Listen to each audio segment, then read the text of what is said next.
नमस्कार, जय हिंद। देखिए हम लोग छोटी-छोटी सीरीज़ कर रहे थे। एक सीरीज़ हमने की थी जिसमें हमने कुछ लिटरेरी टर्म्स और उनके कॉइनेज बताए थे। thereafter उससे पहले एक सीरीज़ थी जिसमें हम लोगों ने कुछ इम्पोर्टेंट वर्क्स जो लिटरेरी थियरी से रिलेटेड थे और उन वर्क्स के राइटर और ईयर ऑफ पब्लिकेशन की एक सीरीज़ की थी जो कि बहुत इंपॉर्टेंट है, बहुत महत्वपूर्ण है। आपके एग्जामिनेशन में डायरेक्ट क्वेश्चंस वहाँ से आते हैं। वो सीरीज़ आपने देख ली होगी, नहीं देखी होगी तो प्लेलिस्ट में जाएं, डिस्क्रिप्शन में लिंक आपको मिल जाएगा। चैनल पर जाएं, वहाँ प्लेलिस्ट में आपको मिल जाएगा, वहाँ से उसको देखें। और ये नई सीरीज़ में बिगिन कर रहा हूँ जिसमें कुछ टर्म्स जो छोटी छोटी चीज़ें हैं, छोटे छोटे, केवल उसको डायरेक्टली हम लोग टर्म्स नहीं कह सकते, वो टर्म्स भी हो सकते हैं, कोई छोटे छोटे टॉपिक्स भी हो सकते हैं, ठीक है। उनको हम लोग थोड़ा सा ब्रीफ में समझने की कोशिश करते हैं। और यहाँ पर हमने सुविधा के लिए एक वीडियो में एक ही टॉपिक या एक ही टर्म डिस्कस करने का प्लान किया है। इससे क्या होगा, आप लोगों को सर्च करने में इजी रहेगा और पढ़ने में भी इजी रहेगा। एक समय में एक 5 मिनट 10 मिनट का वीडियो है, उसमें आप एक टॉपिक समझ जाएंगे, सीख जाएंगे। तो आज के इस छोटे से वीडियो में हम लोग समझेंगे द ब्लूम्सबरी ग्रुप, जो कि 20th सेंचुरी में एक बहुत ही इन्फ्लुएंशियल ग्रुप था, एक बहुत महत्वपूर्ण ग्रुप था राइटर्स का, ठीक है। ये बड़ा ही महत्वपूर्ण ग्रुप था, तो इसके विषय में थोड़ी सी जो महत्वपूर्ण बातें हैं उसको इस वीडियो में हम लोग समझेंगे। आगे बढ़ने से पहले आपको हम बताना चाहते हैं दैट इज 15 अक्टूबर 2023 से हम एक टेस्ट सीरीज़ बिगिन कर रहे हैं, जो कि टेस्ट सीरीज़ आपके एग्जामिनेशन जो कि दिसंबर 2023 में होने वाला है, उसके लिए बहुत ही महत्वपूर्ण है ये टेस्ट सीरीज़। इस टेस्ट सीरीज़ में आपको टोटल 50 क्वेश्चंस मिले, 50 टेस्ट पेपर मिलेंगे, जो कि 15 अगस्त से बिगिन होकर के हर रोज़ एक टेस्ट पेपर होगा और ये आपके एग्जामिनेशन तक चलेगा। साथ ही साथ इसका डिटेल्ड डिस्कशन भी होगा शाम को, ठीक है। कुल मिलाकर के 2 घंटे का टेस्ट और 3 से 3.5 घंटे का सॉल्यूशन, लगभग 5 से 5.5 घंटे डेली हम आपके साथ होने वाले हैं और डिटेल में इसको डिस्कस करेंगे, ठीक है। तो ये टेस्ट सीरीज़ आप एक्सेस कर पाएंगे हमारी वेबसाइट www.englishyogi.in पर। अभी आप वेबसाइट पर जाएं या फिर डिस्क्रिप्शन में टेस्ट सीरीज़ का लिंक है, आप वहां से इस टेस्ट सीरीज़ को फटाफट से सब्सक्राइब कर लें। और अगर कोई प्रॉब्लम आती है तो इस हेल्पलाइन नंबर पर आप कांटेक्ट कर सकते हैं, मैसेज कर सकते हैं, कॉल कर सकते हैं। बहुत ही महत्वपूर्ण है, आपकी पढ़ाई को बहुत ही बेहतरीन आयाम मिलेगा, बहुत ही बेहतरीन फाइनल टच मिलेगा। तो ये टेस्ट सीरीज़ आपके लिए बहुत ही बेहतरीन और महत्वपूर्ण है। आइए बिगिन करते हैं आज का जो क्लास है, ठीक है। आज का टॉपिक है जिसमें हम लोग डिस्कस कर रहे हैं ब्लूम्सबरी ग्रुप, ठीक है। ब्लूम्सबरी ग्रुप जो है वो एक इनफॉर्मल एसोसिएशन था, एक राइटर्स का ग्रुप था, जिसको इनफॉर्मल इसलिए कहा गया कि फॉर्मली ऐसा कोई ग्रुप बना नहीं था। एक्चुअली ब्लूम्सबरी एक प्लेस था, उस प्लेस के नाम पर इस ग्रुप को ब्लूम्सबरी ग्रुप नाम दे दिया गया था, ठीक है। 20th सेंचुरी के अर्लियर पार्ट में, फर्स्ट पार्ट में ये ग्रुप काफ़ी इन्फ्लुएंशियल था, बहुत ही बेहतरीन इंटेलेक्चुअल्स इस ग्रुप में शामिल थे, ठीक है। किसका ये ग्रुप था? Of writers, artist, intellectuals and many हुम लिव्ड इन ब्लूम्सबरी, ठीक है। राइटर्स थे, बहुत इंटेलेक्चुअल राइटर्स थे, कुछ आर्टिस्ट थे, ठीक है, इकोनॉमिस्ट भी थे, इसलिए इंटेलेक्चुअल्स कह लिया गया, कुछ इंटेलेक्चुअल्स थे। और सबसे खास बात ये थी कि ये सब के सब कहाँ के रहने वाले थे? ब्लूम्सबरी जो प्लेस है लंदन में, ठीक है, वहाँ के सभी रहने वाले थे। इसीलिए इसी ब्लूम्सबरी प्लेस के नाम पर इस ग्रुप को ब्लूम्सबरी ग्रुप कहा जाता है, ठीक है।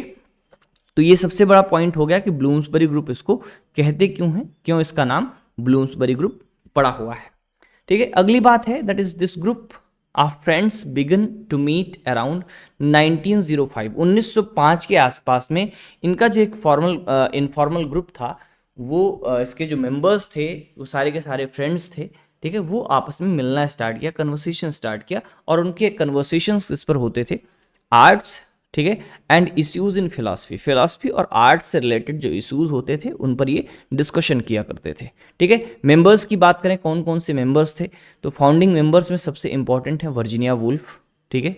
दूसरे नॉवेलिस्ट हैं ई एम फॉस्टर, ठीक है। वर्जीनिया वुल्फ को आप लोग बहुत अच्छे से जानते हैं, रूम ऑफ वंस ओन, ठीक। ये आपने बहुत फेमस वर्क पढ़ा है, इनके नॉवेल्स भी बहुत इंपॉर्टेंट है, मिसेस डॉलवे, ठीक है, टू द लाइट हाउस, ये सब इनके बड़े फेमस और इम्पॉर्टेंट वर्क्स हैं, इसको आपको डिटेल में पढ़ना है। ई एम फॉस्टर का एक जो फेमस नावल है that is a passage to India, बहुत इंपॉर्टेंट है, डिटेल में आपको पढ़ना होता है, इंपॉर्टेंट राइटर है। एंड पेंटर्स में एक पेंटर है डंकन ग्रांट, ठीक है, डंकन ग्रांट, और दूसरी है वनेसा बेल, ठीक है। वनेसा बेल जो है वर्जीनिया वुल्फ की सिस्टर है, ठीक है। और इनके बाद एक इन्फ्लुएंशियल आर्किटेक्ट थे, ये तो दो आर्टिस्ट हो गए, पेंटर्स हो गए, और क्लाइव बेल जो थे वनीशा बेल के, यानी कि वर्जीनिया वुल्फ की सिस्टर के हस्बैंड थे क्लाइव बेल, ठीक है, वनीशा बेल के हस्बैंड थे। एंड एक दूसरा आर्किटेक्ट था दैट इज रोजर फ्राई, ठीक है, रोजर फ्राई, ठीक, the iconoclastic biographer of Victorian personage that is Lytton Strachey, ठीक है। लिटन स्ट्रेची के विषय में आप सभी जानते हैं, इनका जो फेमस वर्क है, ठीक है, that is the eminent Victorians, ठीक है।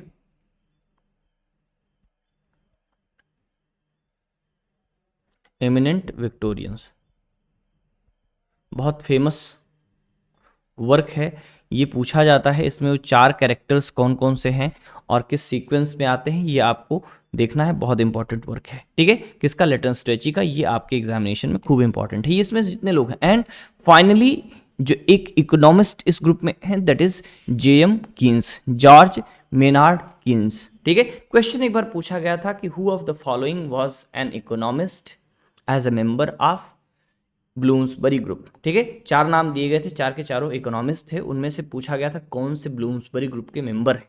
तो इस तरीके से भी पूछा जा सकता है कि कौन नॉवलिस्ट हैं, कौन पेंटर हैं, कौन आर्ट क्रिटिक हैं, और कौन से बायोग्राफर हैं, और कौन इकोनॉमिस्ट हैं। तो यहाँ पर आपने देखा कि 2 नॉवलिस्ट हैं, ठीक है, ये भी संख्या याद रखिएगा, 2 नॉवलिस्ट हैं, 2 पेंटर्स हैं, ठीक है, Duncan Grant and Vanessa Bell, और 2 आर्ट क्रिटिक्स हैं, Clive Bell and Roger Fry, and after that एक बायोग्राफर है लिटन स्ट्रेची, और एक इकोनॉमिस्ट है जेएम क्विंस। ये कुल मिलाकर के मेंबर्स हो गए, ठीक है। फिर से एक बार देखिए, Virginia Woolf, EM Forster 2, Duncan Grant and Vanessa Bell 4, Clive Bell and Roger Fry 6, Lytton Strachey 7, JM Keynes 8, total 8 members इस ग्रुप के थे, ठीक है, जिनमें से novelist, artist, art critic, economist और बायोग्राफर, ये सारे के सारे शामिल हैं, बहुत इंपॉर्टेंट पर्सन्स हैं, ठीक है।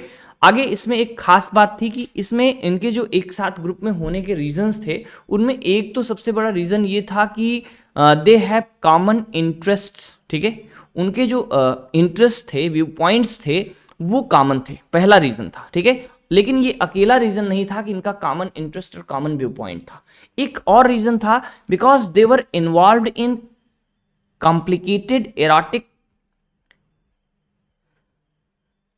लिएशंस का मतलब होता है सेक्सुअल रिलेशंस, ठीक है, बोथ हेट्रोसेक्सुअल एंड होमोसेक्सुअल। इसमें जो 8 मेंबर्स थे, वो 8 मेंबर्स आपस में कई प्रकार के कॉम्प्लिकेटेड सेक्सुअल रिलेशंस में थे, ठीक है, both homosexual and heterosexual. Heterosexual का मतलब है अपोजिट सेक्सेस, एंड होमोसेक्सुअल का मतलब है सिमिलर सेक्सेस, सेम सेक्स, ठीक है।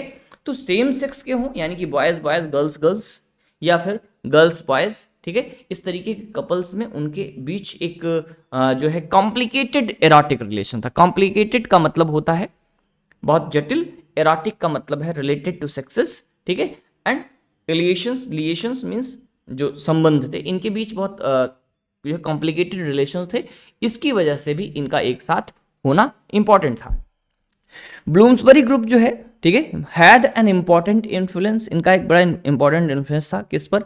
इनोवेटिव लिटरेचर पर, ठीक है, आर्टिस्टिक एंड इंटेलेक्चुअल डेवलपमेंट पर, ठीक है, क्योंकि ये सारे के सारे इंटेलेक्चुअल थे, आर्टिस्ट थे, क्रिटिक्स थे, फेमस राइटर्स थे, इसलिए इनका जो इंपॉर्टेंस है, इनका बहुत इंपॉर्टेंस रोल आपको देखने को मिलता है। कब से कब तक रहा? 2 डिकेड्स, ठीक है, कब, किसके बाद 2 decades? After the world war, जो फर्स्ट वर्ल्ड वार जो कि 1918 में बिगिन हुआ था, सॉरी एंड हुआ था, उसके बाद लगभग 2 डिकेड तक, ठीक है। तो